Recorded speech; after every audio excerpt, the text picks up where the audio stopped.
Quando você começa a fazer a gestão de material, quando você começa a gerir o seu estoque, quando você começa a gerir suas compras, as coisas começam a mudar.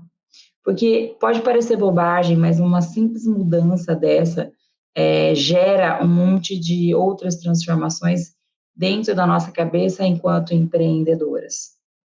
O simples e funcional, ele gera grandes resultados. Né? Eu gosto de trabalhar com o simples e funcional e é assim que eu ensino vocês. Tudo muito simples. Né? Não que eu sou contra a tecnologia, não é nada disso. Mas eu trabalho de uma forma simples e eu ensino para vocês o meu método.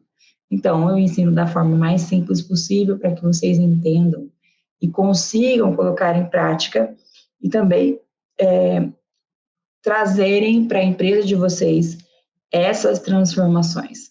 Então, eu quero começar para vocês contando da onde isso surgiu. Por que eu comecei a perceber a importância da gestão de compras, né, gestão de materiais dentro do ateliê. Eu já trabalhei como gestão, já trabalhei com planejamento estratégico, né, eu trabalhava na parte de marketing, trabalhei com com controladoria, gestão de investimentos, e é incrível observar que para o meu negócio eu não comecei com gestão de compras de materiais desde o início. Não. Por quê? Porque a gente, quando começa como microempreendedor, a gente tem a falsa ideia de que a microempresa não precisa de nada disso. É simples, né? É só fazer laço e vender laço. A gente pensa assim. E eu não sou diferente de vocês, eu pensava assim também. É só fazer laço e vender os laços, né? Mas o instinto de mulher que nós temos dentro de nós, que é aquele instinto de ser um pouquinho mais mão aberta, né? Gastadeira, ele existia dentro de mim. E aí eu comecei a trabalhar, comecei a fazer os meus laços e comecei a vender muito bem, né? Aplicando as estratégias de vendas. Comecei a ter resultados expressivos em vendas, mas eu não tinha resultados expressivos em lucro. Então, quando eu percebi que o lucro ele não estava aparecendo, eu sabia que tinha alguma coisa errada, né? Um sinal de alerta, falei, alguma coisa eu estou fazendo que tá errado, não é possível. Mas desde o início, desde quando eu comecei mesmo, da primeira venda, se tem uma coisa que eu sempre fiz foi o controle de entrada e de saída. Ou melhor, não era controle, eu anotava. Então, eu tinha um caderninho que eu anotava onde eu gastava e as vendas que eu fazia, desde a primeira venda, desde a primeira semana. Eu coloquei lá o quanto eu tinha gastado, né? Quanto eu tinha levado de dinheiro e com o que foi gasto esse valor. E eu anotava, eu não controlava, eu anotava. Apesar de não ser o ideal, o fato de eu anotar me ajudou muito quando eu resolvi que eu iria fazer a administração correta disso, né? E aí eu comecei a perceber, gente, que eu vendia, estava vendendo bem, relativamente bem, né, naquela época já, mas eu não estava conseguindo ver muito lucro. E eu comecei a parar para pensar e refletir sobre os números da minha empresa e tentar entender o que estava acontecendo, né? A primeira coisa que eu observei era a questão da precificação, se eu estava sendo justa nos valores que eu estava cobrando, né?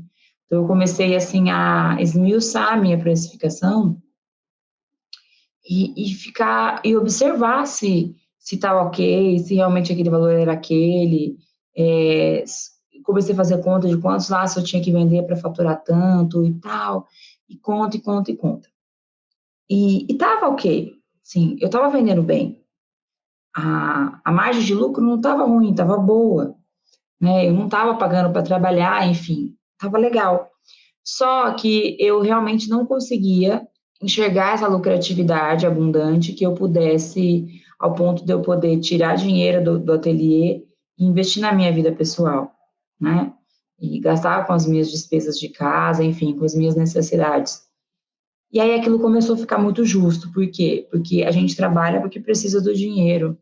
E eu comecei a pensar assim, meu Deus, como é que eu vou fazer para seguir?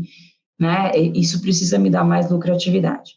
E aí eu comecei a analisar esses números que eu tinha anotado lá no caderno de entrada e saída. caderno normal, assim, de caderno assim, ó, simples. E eu comecei a observar, né? E aí eu descobri que o meu maior problema estava na minha ingerência na parte de compras. Ou seja, eu estava comprando coisas importantes para o ateliê, eu achava que estava. Eu estava comprando material e reinvestindo? Sim, ok, estava reinvestindo. Dentro da minha consciência, eu achava que eu estava ok, que eu estava, né, trabalhando, recebendo e investindo, reinvestindo. Vendendo, recebendo e reinvestindo, né?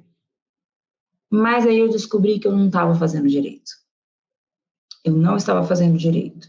E aí eu comecei a analisar essa questão de material parado, material na caixa, aplique parado, fita parada, tal. Mas ainda assim, eu não tinha feito nenhuma grande mudança. Eu comecei a observar isso e comecei a dar uma segurada na hora de investir. Apesar de que quando você ainda está no começo, tem muitas coisas que você tem lá na sua wish list, na sua lista de desejos, que você deseja comprar. Então, o que eu fiz? Eu tinha lá a minha lista de coisas que eu queria comprar, mas eu comecei a refletir mais antes de comprar, né? Não era nada consciente, muito consciente ainda, mas eu pensava assim, ai meu Deus, acho que não, melhor não vou comprar, né? Então, eu agia dessa forma.